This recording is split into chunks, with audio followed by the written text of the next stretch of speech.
আজ আমরা পড়ব ক্লাস 10-এর প্রথম চ্যাপ্টার ফাদার সেলফ নামক গল্পটি। ফাদার সেলফ গল্পটি লিখেছেন আর.কে. নারায়ণ। আর.কে. নারায়ণের পুরো নাম রশিপুরাম কৃষ্ণস্বামী নারায়ণ। ফাদার সেলফ এটি একটি শর্ট স্টোরি এবং এই গল্পটি নেওয়া হয়েছে মালগুড়ি ডেজ থেকে। মালগুড়ি ডেজ হলো আর.কে. নারায়ণের লেখা শর্ট স্টোরিগুলির একটি কালেকশন।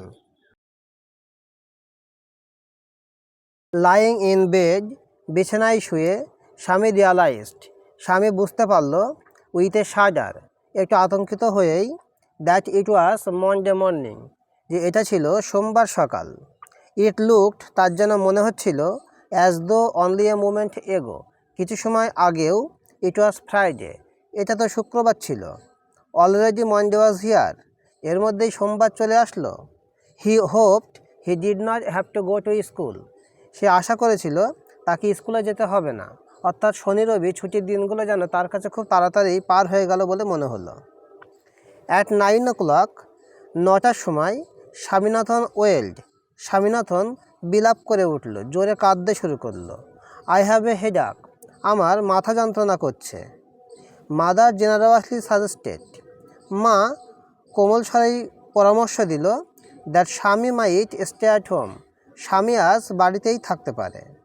অ্যাট 9:30, 9:30টার সময়, when he ought to have been in the school prayer hall, যখন তার স্কুলের প্রেয়ার হলে প্রার্থনা ঘরে থাকার কথা ছিল, স্বামী was lying on the bench in mother's room, স্বামী তখন তার মায়ের ঘরে বেঞ্চের উপরে শুয়েছিল।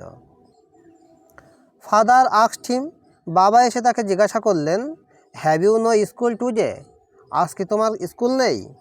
হেডাক, স্বামী রিপ্লাইড, স্বামী উত্তর দিল, তার মাথা যন্ত্রণা করছে। ননসেন্স, বোকার মতো কথা বলো না। ড্রেস আপ অ্যান্ড গো, তাড়াতাড়ি প্রস্তুত হয়ে নাও আর স্কুলে চলে যাও। হেডাক, কিন্তু আমার তো মাথা যন্ত্রণা করছে। Loaf about less on Sunday and you will be without a headache on Monday, রবিবারে একটু কম লাফালাফি করবে, তাহলে সোমবারে আর তোমার মাথা যন্ত্রণা করবে না। Swami knew how strict his father could be, Swami জানত তার বাবা কতটা কঠোর হতে পারে। So he changed his tactics, এই কারণে সে তার কৌশলটাকে পরিবর্তন করলো। I can not go so late to the class, এবার সে বলল, আমার দেরি হয়ে গেছে, এত দেরি করে ক্লাসে যাওয়া যাবে না। ইউ উইল হ্যাভ টু, তোমাকে যেতেই হবে। It is your own fault, দেরি হওয়ার পেছনে তুমি নিজেই দায়ী। What will the teacher think, শিক্ষক কী ভাববেন? If I go so late, যদি আমি এত দেরি করে স্কুলে যাই। টেল হিম, তাকে বলবে, ইউ হ্যাড এ হেডাক, তোমার মাথা যন্ত্রণা করছিল, অ্যান্ড সো আর লেট, আর এই কারণেই দেরি হয়ে গিয়েছে। He will scold me if I say so, যদি আমি তেমনটা বলি তিনি আমাকে খুব বকাবকি করবেন। উইল হি, সত্যিই বকবেন? লেট আস সি, দেখা যাক কী হয়। হোয়াট ইজ হিজ নেম, তার নাম কি? স্যামুয়েল, তার নাম হলো Samuel. Does he always scold the students, তিনি কি সবসময় ছাত্রদেরকে বকাবকি করেন? He is a very angry man, তিনি খুবই রাগী মানুষ।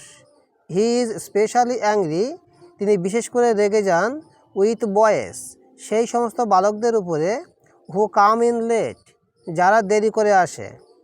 I would not like to go late to Samuel's class, Samuel স্যারের ক্লাসে এই কারণে আমি দেরি করে যেতে পারবো না।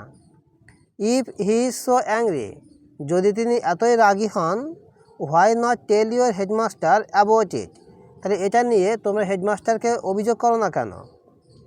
দে সে, তারা বলে, that even the headmaster is afraid of him, এমনকি হেডমাস্টারও তাকে ভয় পান।